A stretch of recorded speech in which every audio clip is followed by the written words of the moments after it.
تو این فضا حدود 50 سال پیش جشن‌های 2500 ساله برگزار می‌شده. اینجا تقریباً 518 سال قبل از میلاد مسیح ساخته شده. این هم از پله‌های معروف تخت جمشید. پس این محوطه‌ای که شما می‌بینید تماماً زیر خاک بوده. ما اصلا از تاریخ اون هیچ گونه اطلاعی نداشتیم و در مقابل ارواح شیطانی اون کاخ چیکار می‌کردن؟ صیانت می‌کردن که به شکل بدن گاو سر انسان و بال عقاب هست که با یک شکوه عظمت در حال قولا صیانت از در مقابل نیروهای اهریمنی هستن. شیرداد یا گریفن که این بچه نماد هواپیمای هما هم هست. اولین حقوق شراب بوده، بعد سکه شیگل بوده 5-6 گرم وزن داشته، حبوبات و غلات بوده و حالا به اصطلاح یونانی‌ها به اینجا میگن پرسپولیس. این هم از گارد جاویدان ماد و پارس.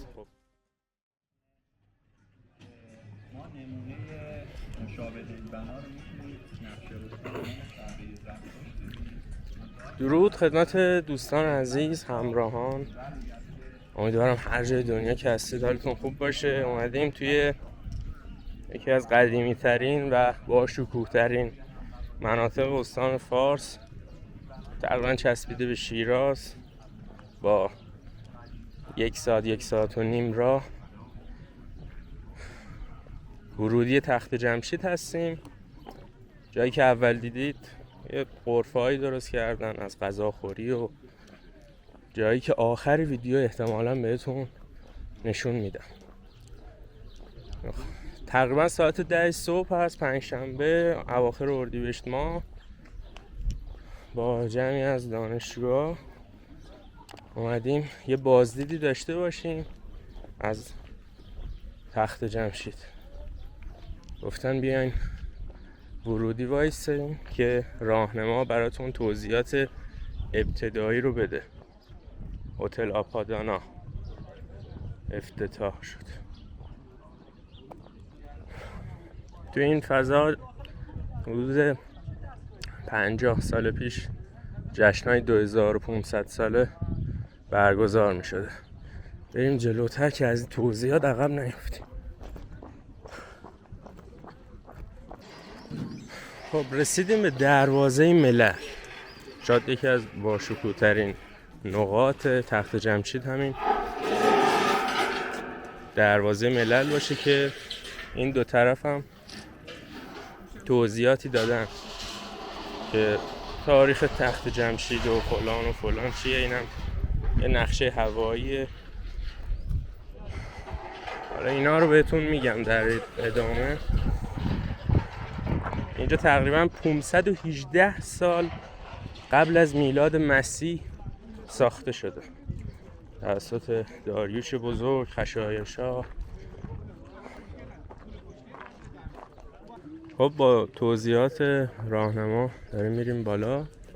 اول که اینجا کلن از سنگ ساخته شده، یعنی سنگ رو اول گذاشتن، بعد روش اون شهر پارسه رو درست کردن. اینجا هم تخت جمشید نام اصلیش نیست و ارگ پارسه هست و اینجا هم گفتم محل جشن 2500 ساله و رژه گارد جاویدان بوده. بریم داخل.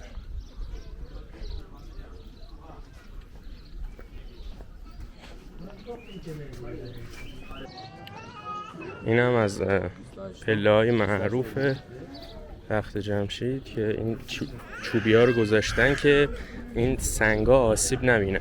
111 پله هست که هر کدوم 10 سانتی ارتفاع داره. خیلی راحت و نرم میشه بریم بالا بدون هیچ خستگی. ویژگی این سنگایی هم که گذاشتن ملاتی نداره، یعنی گذاشتن رو هم با یک مهندسی خاص.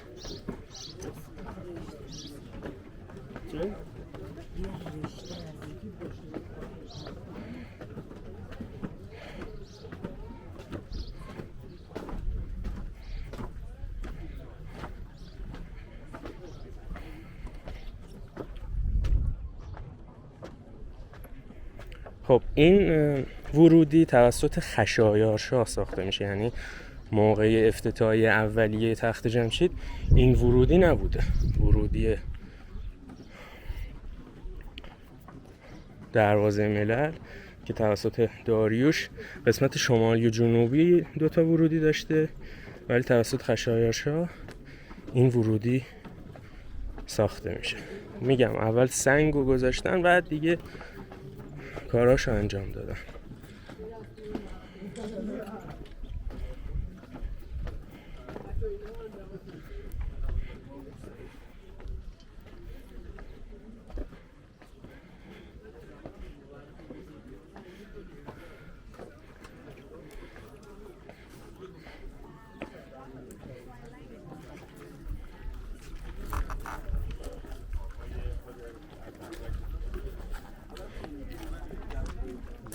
کارهای علمی باستانشناسی سال 1300 هجری شمسی انجام میشه. 90 سال پیش در زمان رضا شاه اون کارهای علمی باستانشناسی که زیر نظر مؤسس شهرشناسی شیکاگو آقای هنری برستد و آقای کرپتر و هرستل میان تخت جمشید رو شروع میکنن به خاک برداری. به این بنایی که شما میبینید اکثرا زیر خاک بوده، فقط این ستونها، دروازه و اون کاخ تچر بیرون بوده، بقیه اکثرا زیر خاک بودن که شروع میشه خاک برداری انجام میشه. به این 12.5 هکتار رو کاملا بعدها در زمان آقای اشمیت هست و بعد در زمان خود ایرانیان هستن که بعد از جنگ جهانی دوم رخ پیدا میکنه آقای عیسی بهنام، آقای روانبود و آقای علی سامی و بقیه اینو ادامه میدن و تمام این تخت‌ها کاملا از زیر خاک میاد بیرون. پس این محوطه‌ای که شما میبینید تماما زیر خاک بوده. ما اصلا از تاریخ هیچ گونه اطلاعی نداشتیم. ما هولوش 100 ساله 90 ساله فهمیدیم اینجا هخامنشی است و 2500 سال خدمت داشته. ما متأسفانه از تاریخ هیچ گونه اطلاعاتی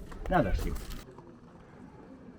خب دروازه مللی که توسط خشایارشاه ساخت، کتیبه‌ای اونجا نوشت که به 3 تا زبان زنده اون دنیا، اکدی‌ها، ایلامی‌ها و بابلی، نوشت که اول به نام خدای اهورامزدا، منم شاه شاهان خشایارشاه، و کل متنش رو توی یه ویدیوی دیگه خوندم. حالا لینکش براتون میذارم. پارسال اومدیم اینجا یه ویدیو کلا در مورد دروازه ملل درست کردم که معروف اینجا به یادگاری های افراد معروفی که حتی قبل از اکتشاف اصلی اینجا میمدن اینجا یادگاری می نوشتن. کار خوبی که چند مدت انجام دادن این دوربینای واقعیت مجازیه که میتونن توریستا بگیرن، هر ایستگاهی بزنن به چششون و ببینن که این اطراف چی بوده. مثلا اینجا که من وایسادم یه در چوبی بزرگ بوده، متوجهید؟ و میتونن همه اینا رو ببینن، حتی این لبه ها رو، هر نقش و نگاری که داشته با رنگ های طبیعی که بیشترش یه قرمز خیلی خوشگل هست. من قبلا دیدم این دوربینا رو، قشنگ به تصویر کشیده. بریم از دروازه رد بشیم.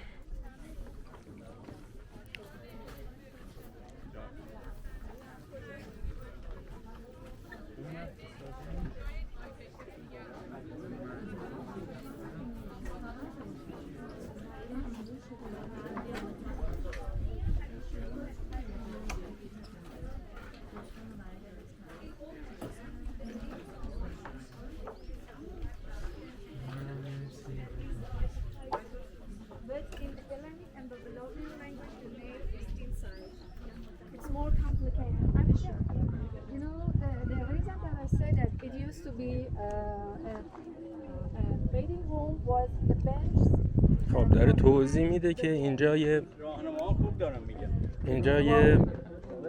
تالار انتظاری بوده. اینجا ثبت میدادن که برن به کاخ آپادانا که محل جلوس به قول اون عربی نگیم نشستن پادشاه بوده و اینجا می اومدن انتظار میکشیدن.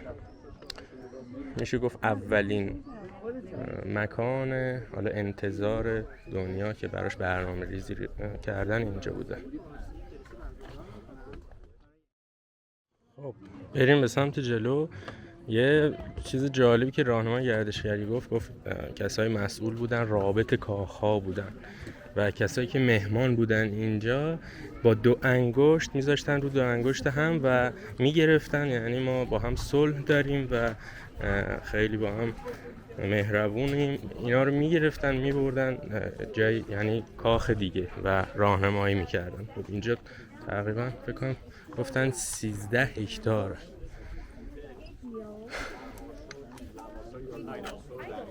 شیردال یا گریفن هم میگن که یک الهه نگهبانی هست که پیشینه این برمیگرده به 3000 قبل از میلاد. اول در مصر بوده و بعد در تمدن بین النهرین تبلور پیدا میکنه که این هنر برگرفته از هنر آشوری ها هستن. یعنی هم در آشور داریم هم در بابل تمدن بزرگ باستانی در بین النهرین.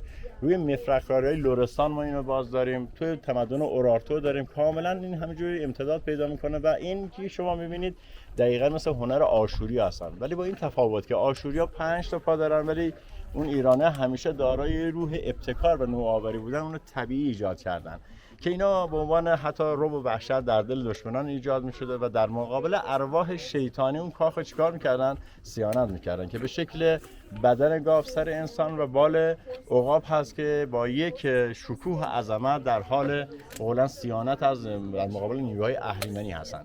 خب پس به این گفتن لاماسو یا لمسو هم بهش میگن که حالا در اصطلاح آشوریه. شما زمانی که از این درگاه میاد بیرون در مقابل شما این خیابانی هست، در اصل بهش میگن خیابان سپاهیان. این آقای علی سامی سال 1320 این قسمت رو تفاری میکنه. اصالتا هم شیرازی بود این آقای سامی، به حدود 20 سال در تخت این کارهای حفاری و بعضی آقای اشمید انجام میده. بچا ببینید کل کاخهای تخت جمشید یک کاربری خاص داره. شما از اونجایی که تشریف آوردید اینجا کاخ چی بود؟ کاخ انتظار. اون کاخی که جشن ایجاد می‌کنه و از اونجا دیگه میریم در داخل کاخ صدستون. اینو شما نگاه بکنید، این خیابان 96 متر طول داره، 9 متر عرض داره و توی دیواراش تورفتگی‌های مزرس شکل هست که این آقای علی سامی میگه اون بلند پایگان لشکری و کشوری و نظامیان به صورت رژه و گارد جاویدان اینجا به عنوان حالا مثلا شما دیدید تو وقتی رژه‌های ایجاد می‌شدن خیلی مرتب و منظم می‌ایستادن و اون فرماندهان نظامی میرفتن در کاخ صدستون با شاه دیدار و گفتگو می‌کردن. پس اینجا ورودی هست برای اون فرماندهان نظامی و ورود ادوات سنگی به داخل تخت‌های تخت جمشید هم بوده. پشت اینا اتاق بچا برای استراحت اون نگهبانان هست. شما این دیوارها که می‌بینید همه دیوارهای خشتی بودن. این زمان خود هخامنشیان ما دیوار خشتی رو داریم برای صیانت از اونها قالب سیمانی گرفتن و روش رو کاملا همگون و همخون با همگن با خود اون رنگ بنای هخامنشی انجام دادن که شما می‌بینید پشت کاملا پلانش مشخصه. سمت بچه‌ها چپ شما اینجا محل حجاران و در اصلاح ایلامی پورکشف‌های هخامنشی هستن. اون دری که گفتم اینجاست که ورود ادوات سنگی گفتم بود داخل تختگاه. شما می‌بینید قلم ستون هم کاملا مشخصه و اینجا هم اون سنگ‌هایی را داره می‌بینید که اون سنگ‌هایی که نیاز داشتن برای کاخ از اینجا تراشیده شده و دو تا نقش سرستون بسیار زیبایی در مقابل شما هست. در اصل بهش میگن شیردال یا گریفن که این بچه نماد هواپیمای هما هم هست. این هیچ وقت روی کاخ‌های تخت جمشید کاربری نداره و اینا پایین هم بودن، زیر خاک بودن و توسط آقای علی سامی هم اینا کشف میشن. ارتفاعش نه ببین پایین بودن. این پای ستونایی که شما می‌بینید اینا سیمانی از جدیده. پایین که فشار و انبوی از خاک بوده اینا از همدیگه باز شده بودن، شکسته شده بودن، اینا همه مرمت میشن و روی این پایه‌های ستونی جهت معرض نمایش قرار میدن. این بچه این هیچ وقت روی کاخ‌های تخت جمشید نرفت. ما در تخت جمشید 4 تا سرستون داریم. سرستون دو گاو پشت به هم دیگه که شما اینجا می‌بینید مقابلتون حالا بهترش و سالم‌ترش می‌بینید.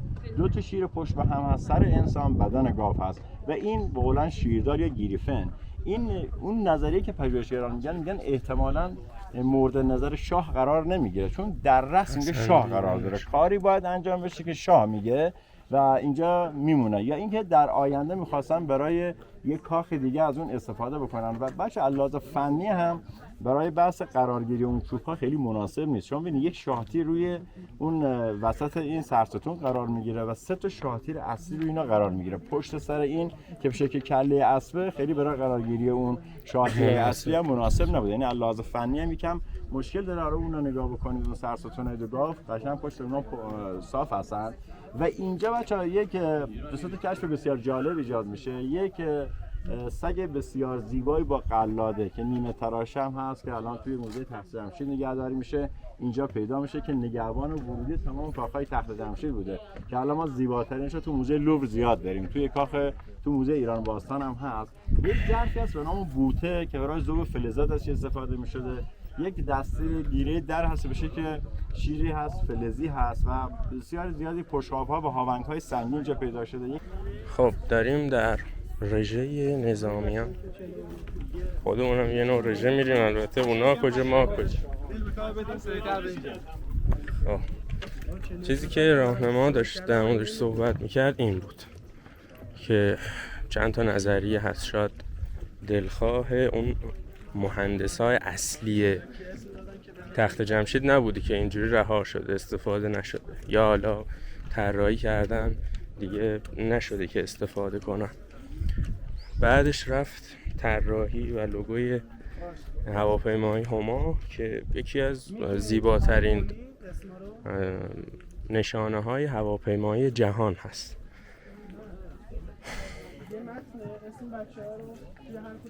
سرستون دو سر عقاب. اینجا هم بهش میگن خیابون سپاهیان.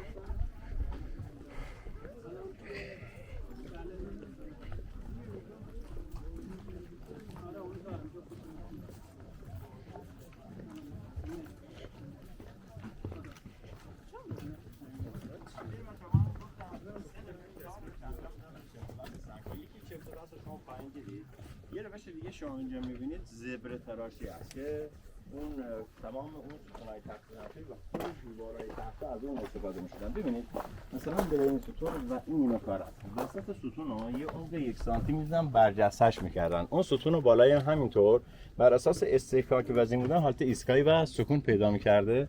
یکی از بهش میگن نرمادگی که خیلی مورد نظر پژوهشگران نیستن، ولی ما تو کاخ سدستون از این سوراخ‌ها زیاد داریم. حتی تا این گوشه هم هست که بگین مرکز و اون کانون مرکزش باشه نیست. که ما بس نرگیشو در تخت جمشید خیلی پیدا نشده و اون نظریه شفت و بس خیلی روی این تاکید نمی‌کنن. برای حمل این ادوات سنگی به داخل بوده. یه روشی که بس بچه‌ها بیشتر کاربرد مرمتی داره، بحث‌های آهنی و دمچلچلی است. ما یک شکافی توی این قلمه ستون ایجاد میشه به خاطر هزینه انسانی و هزینه مالی و وقتشون خیلی اتلاف نشه، میومدن چیکار میکردن؟ مرمت میکردن. دقیقاً اینو بهش میگن بحث آهنی که در زمان خشایار و آقای داعش بزرگ هخامنشی بشه که دمچلچلی بوده، در زمان آقای اردشیر اول بشه که مستطیل شکل هست که این سنگو برمی‌داشتن قسمت فرسودشو اون بس فلزی رو میناختن و برای سر و مذاب می‌ریختن. این سربه دو تا خاصیت داشته، یکی باعث می‌شده اون فلز اکسید نشه، محافظ خوبی براش بوده و اینه که از خود سر مایتن حالت انعطاف داره، در مقابل انقباضات و ارمسازا نیروی کششی و رانشی رو کاملا چیکار میکنه؟ مهار میکنه و دیگه این شکافه بیشتر گسترش پیدا نمیکنه. یه روش هم شما بهتون بگم اصلا چجوری این سنگا رو از کوه جدا میکردن، بالاخره چجوری میوردن داخل تخت‌ها. آره حالا بهتون میگم اون جابجاییشو که تو اون کاخ بهتون توضیح میدم. این بچه‌ها مثلا یک قسمت 2 متری رو از سنگو توی سطح صاف خاص از کوه جدا بکنن، می اومدن هر 20 سانت یک عمق ایجاد میکردن، حالا 60 سانت تا 1 متر رو نیاز داشتن، توی یک راستا کاملا اینو نشانه گذاری میکردن و بعد داخلش گواهی از چوب قرار میدادن، بیشتر چوب انجیر رو میذاشتن و مرتب روی اینو آب میریختن. زمان انبساط پیدا میکرده کلا اون سنگ از بدنه جدا میشد و میافتاد پایین و ابزارهای زمخ اینو چیکار میکردن؟ پرداخت میکردن و روی تخت چوب‌های بسیار بزرگ درختان و تنه مدور درختان زیر اون قرار می‌داشته که غلطان اینا می‌ریختن داخل تخت‌ها. اونها تو مسیر آب بودن، وسیله کلک می‌آوردن. حالا یک سطحی هم داریم تو ارتفاع اینجوریه که حالت عمودی هست، خب افقی هست. دقیقاً می‌بودن اینا رو باز نشانه گذاری می‌کردن، داخلش فلز می‌ذاشتن. الان تو معادن کاربرد داره و مرتب با اینا فلز چکش می‌زدن و باعث جدا شدن اون سنگ می‌شده. ابزارشون هم فلزی بوده، 3 نوع ابزار داشتن: دنداندار، نوک‌تیز و لبه‌دار که متناسب با کاربرد اون نقش اونا چی می‌شدن؟ هم ظریف‌تر هم می‌شدن. خب اینجا هم یه جایگاهی ساختن دوره محمد رضا شاه پهلوی که شبا اینجا کل محوطه رو نورپردازی میکردن با نور و صدای شبیه سازی به شاه، ملکه و کسای دیگه. اینجا رو خیلی با تصویرسازی فوق‌العاده نشون میدادن. البته هنوزم برگزار میشه، من هنوز نیومدم و شبای جمعه گفتن از ساعت 8 تا 9 اینجا برگزار شده، یعنی هنوزم میشه. بریم برای قسمت بعد.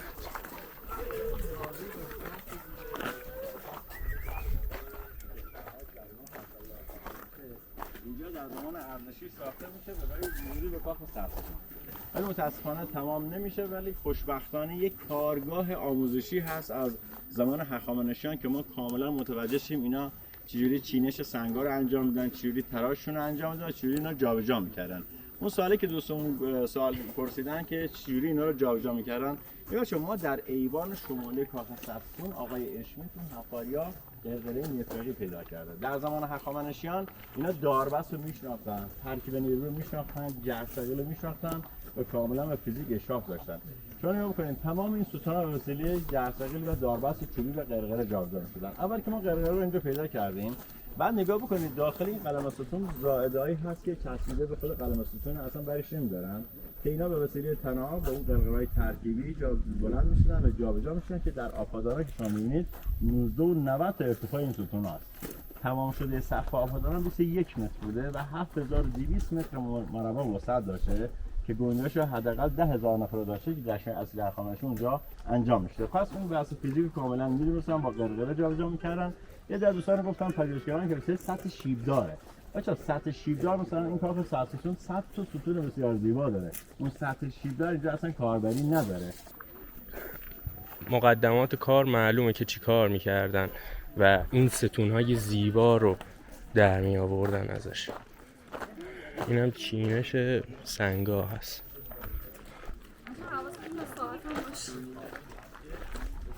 خب این کاخی که گفتیم توسط اردشیر اول پسر خشایارشا می‌خواسته ساخته بشه به اتمام نرسیده. نگاه کنید این سر گاوی شکل هنوز داشتن کاراشو انجام میدادن که گفتن با نمد و پوست کوسه و این چیزا انقدر صیقل میدادن که نقش بگیره، بعدم رنگ میکردن.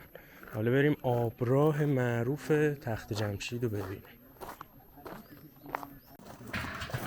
دستشون متشکرم. خب حالا جالبه که خروجی بچه‌ها شبکه‌های سنگین ایجاد کردن که کسی از اون ور داخل نیاد. بحث ایمنیش هم ایجاد کردن. پشت این کاخ سرستون هم یک حالت تونل مانند و راپله ایجاد کردن که 30 تا پله داره برای لاروبی کامل این خود آبراهای تخت جمشید. این یه راه هم ایجاد کردن برای این گللایی میگیره اینا بالاخره اونا رو چیکار کنن؟ اونا رو تخلیه بکنن. حالا ببین بچه‌ها اینجا بسیار مهمه. اون دیوار می‌بینید اونجا هست که آجرش مشخصه.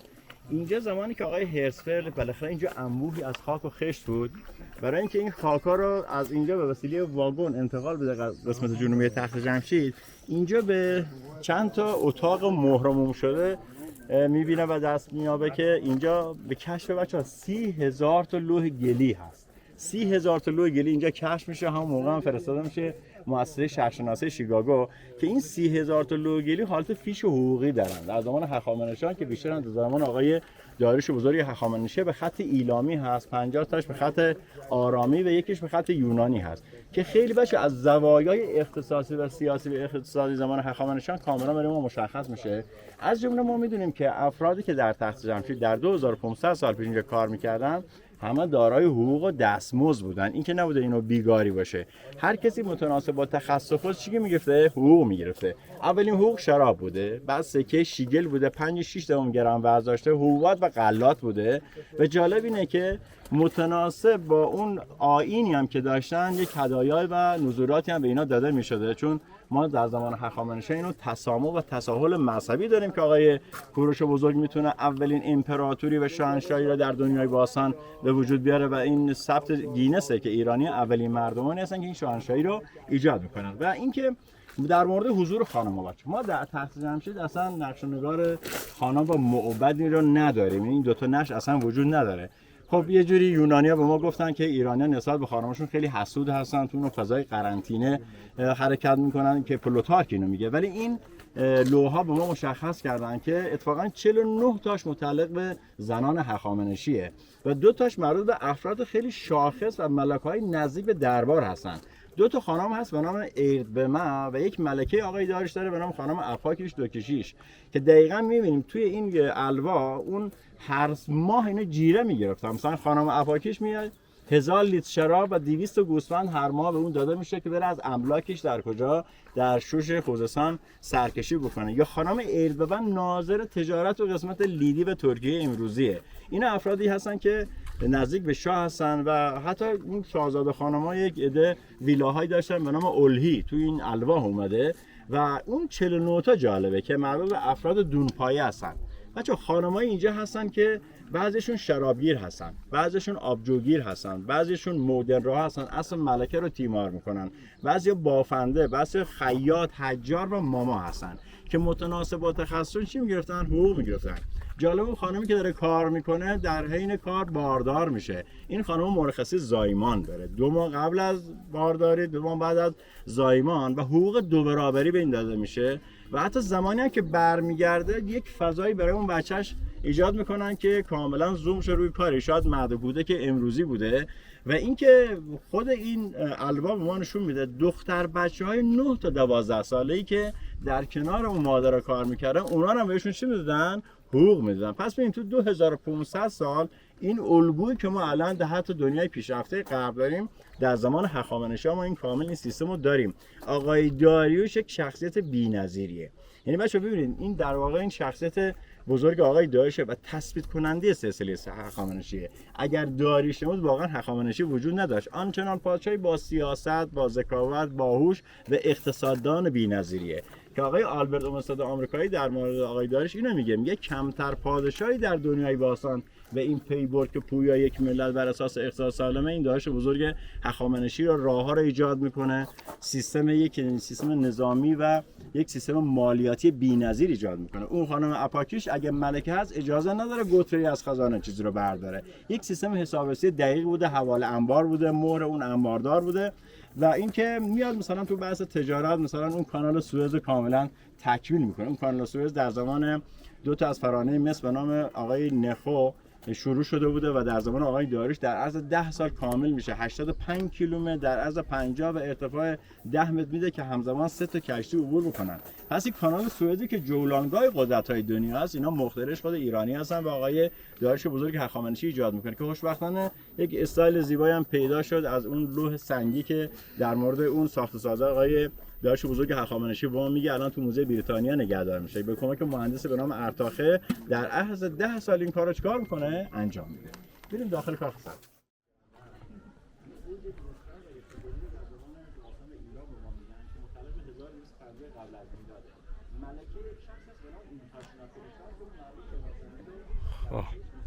این چیزایی که میبینید بعضیاش مرمت شده توسط تیم ایتالیایی چند سال پیش که فکر کنم گفتن 15 سال کار کردن.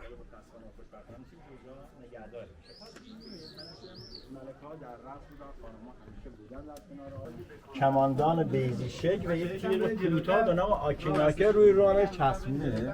اینا مادها هستن. بعدیش پارسا هستن که لباس زیبای چیندار دارن، کلاهی دارن ترکمانند به عنوان کیدارس و کفش سه‌بندی چرمی دارن و یک کماندان استوانه‌ای که اینا پارسا هستن. پس اینا شدن ماد، اینا شدن هخامنشیان. چیز جالبی که اینجا هست شما نصف بدن این شخص این ور می‌بینید، نصفشو اون طرف می‌بینید، قرینه هست. نگاه بکنید کماندانش میره اون طرف. یعنی در اصل اینا 100 نفرن ولی 50 نفر میشن چون قرینه و نیمتنه‌شو این ور ایجاد کردن. حتی تو بحث این دو طرف هم که نگاه بکنیم این دو طرفی که روبرو هم ایستادن اینا رو اینجوری جمع بکنیم باز چی میشه؟ قرینه میشه. یعنی بحثی که تو هنر هخامنشی بسیار زیبا و مثل قرینه رو ما داریم و اینا باشه سربازان گارد جاویدانه. یعنی آقای دکتر شهبازی میاد بر اساس ما کل کاربری تخت جمشید و کاخاشو بر اساس ورودی نشر بررسا ما میگیم. دقیقاً شما اینجا میبینید که در اصل 2 تا درگاه در کنار هم هستن. میگه اینا کی هستن؟ اونو فرماندهان نظامی این سیطره بزرگ هستن چون اینا سپاهی به نام سپاه گارد جاویدان داشتن. آقای داریوش تأسیس میکنه. 10,000 نفرم جزء نیروهاش بودن که هیچ زمانی از 10,000 نفر کم نمیشن. بهشون گفتن امیریتا یا بیمرگان. به محض یکی کم میشه که دیگه اضافه میشد. این آقای شاپور شهبازی میگه اینا 100 فرمانده همون گارد جاویدان 10,000 نفری هستن که به یادبود اونها هم اینجا تالار 100 ستونی به نام 4700 متر مربع ایجاد میکنه به یادگار اون 100 فرمانده نظامی گارد جاویدان که شما 100 ستون هم از اونها ما داریم که این خودت بفرمایید توی کاخ 100 ستون که اونجا بتونید عزیزان دل لطفاً دل به کار بدین، سریعتر حرکت کنین، سریعتر. اگه شما اینجوری افقی ویدیو بگیرید خیلی آره برای دیدن بعدش بهتر. خب اینجا هم دیدیم که از این برش هم ببینیم سربازه گارد جاویدان که توضیحات دادن، یکی از گاردهای خیلی قدرتمندی بودن که گارد اصلی لشکر حساب می شدن و همه چی بلد بودن، نیزه تا آخرین مرحله، شمشیر تا آخرین مرحله، کمان، دیگه استاد همه چی بودن و تعلیم داده می شدن از سن کوچیک، حالا نمیدونم دقیق چه سنی، که یه چند نفر خب ذخیره بوده و همیشه هم 10,000 تا بودن. این ستایی که بود میشه یه دلیل دیگهش اینو بگیم که کلن گاردهای ایران و لشکر به دستای ستایی هم تقسیم میشده. شاید این ستا نمونه ای از همون قسمت بندی لشکری ها بوده. این هم کاخ 100 ستون که فقط پایه هاش مونده بیشتر. این هم نقش نگاراش.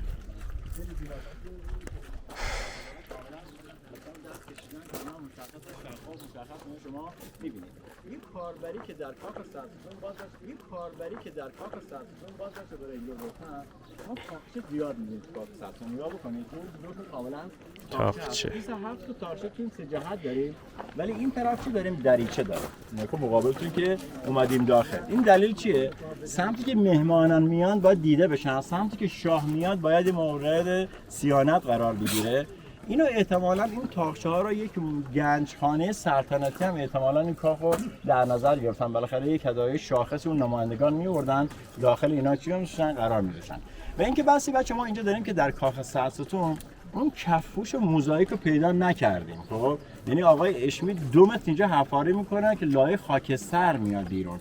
حالا بعض دوستان هستن میگن اسکندری وجود نداشته، نیامده و مثلا آتش سوزی ایجاد نشده، ولی این 2 متر لایه خاکستر داره به ما چی میگه؟ الان بچه ما علم باستان شناسی از تاریخ فرهنگی دیگه رد شده. ما یک سیستمی داریم توی باستان شناسی به نام پساروندگرا، میگن ذهن انسان رو میاد درگیر میکنه. به وسیله تکنولوژی امروز ما کربن 14 رو داریم، دی ان ای رو داریم، ایزوتوپ رو داریم. مزاحمت نمیشه. خب یه چیزی در مورد نظریه آتش سوزی شد اینجا که به نظرم دلایل ردش زیاده. من قائل بر اینجا هستم که تخت جمشید یا شهر پارسه اینجا آتش سوزی اصلا رخ نداده. تمام چیزایی که می‌نویسن توسط یونانی‌ها هست، حالا ممکنه دیگه دشمن بودن اونا یه چیزی بنویسن. و اینکه این سنگایی که می‌بینید همش سنگ آهکه. سنگ آهک سیاه 33 با آتیش مهیب، حالا گفتن آتیش مهیب بوده اینجا که آتیش بگیره. بعدم اینجا بارون می اومده، همه چی می اومده اینجا تبدیل به پودر سنگ آهک، یعنی آهک می شده اینجا دیگه. خبری از سنگ آهک نبوده. دوستای هندیمون هم اینجا هستن. خب پس آتش سوزی اینجا خیلی بعیده. چرا؟ چون که نقش و نگارا انگار همین الان طراحی شده، انقدر ظریف مونده. برای چی ما بگیم آتش سوزی رخ داده؟ دلیل دیگه هم که رد میشه اصلا، حالا این میگن فرش پیدا شده، پرده پیدا شده. حالا از 2500 سال پیش در این خاکی که رطوبت داره تقریبا احتمالش 0 که بمونه. و حالا این هم از نظریه‌ای که میگن رد میکنن آتش سوزی، حالا میگن مهیب و فلان از این حرفا. بریم ادامه.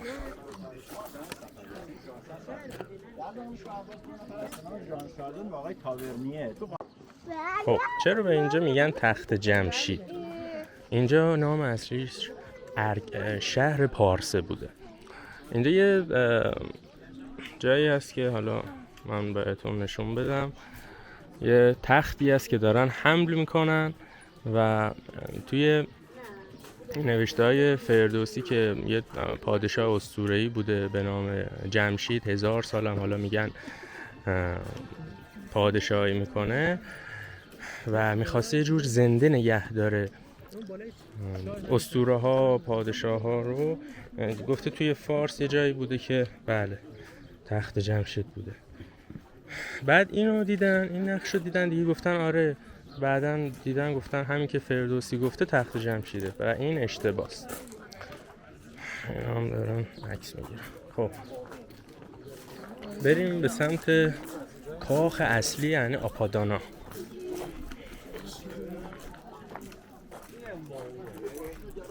یه چیزی تا اینجا هست بگم. حالا خیلی ها میگن چجور اینجا مثلا تخریب، یه کمی حالا تخریب شده، یه کم بقایاش نیست. خب اینجا خودش یه نوع معدن سنگ بوده دیگه. شما از شیراز بگیر تا شهرهای اطراف، حتی دوره صفویه، بیشتر سنگا رو از اینجا می‌بردن. البته مثلا یه چیزی به نام مسجد وکیل سنگ آهک سفیده. اینا می‌بینید سنگ آهک یکم رو به زرده، یکم با زغال ترکیب شده. اون خاکی که حالا از کوهی که استخراج کردن. برای همین خونه میخواستن بسازن، کاخ میخواستن اطراف بسازن. طی این 2500 سال اومدن از این سنگ ها استفاده کردن. خب ممکنه به هر دلیلی دوره هخامنشیان به پایان رسیده باشه و حتما دلیلی نداره که اینجا آتیش گرفته باشه.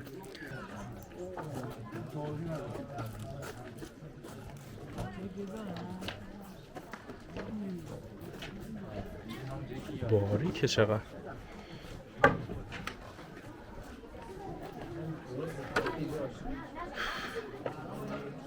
خیلی گرم. پناه ببریم به سایه. اگر نظامی بودی وارد کاخی می شدی که در آن ببین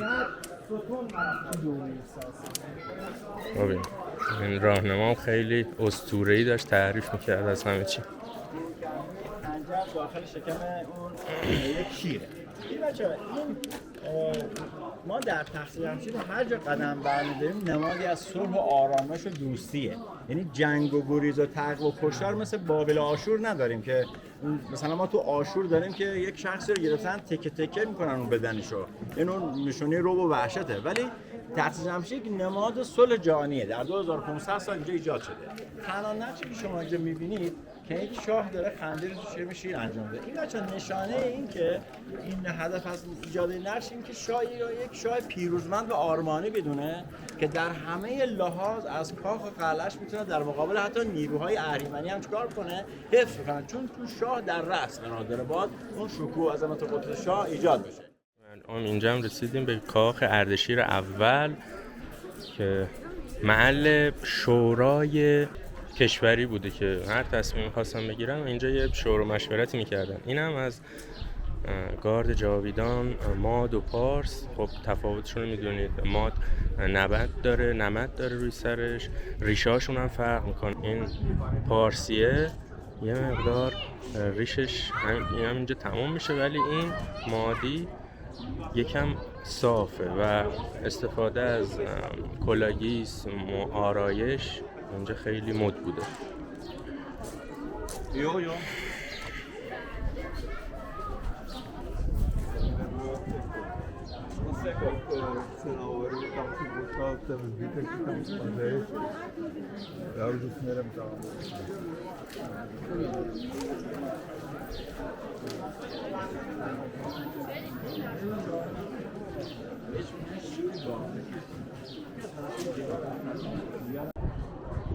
خب رسیدیم به پایان بخش اول بازدیدمون از تخت جمشید.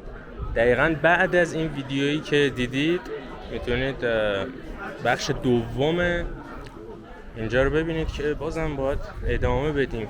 اینجا تمام شدنی نیست انگار. کاخ آپادانا، کاخ خشایار با شکوه و بعدش هم کاخ ملکه رو داریم، خزانه داری رو داریم. پس حتما کانال رو سابسکرایب کنید که از دست ندید. لایک کنید ویدیو رو اگر دوست داشتید، نظری داشتید کامنت بذارید. ممنون از شما. فعلا خدا نگهدار. به قول ایرانیان بدرود.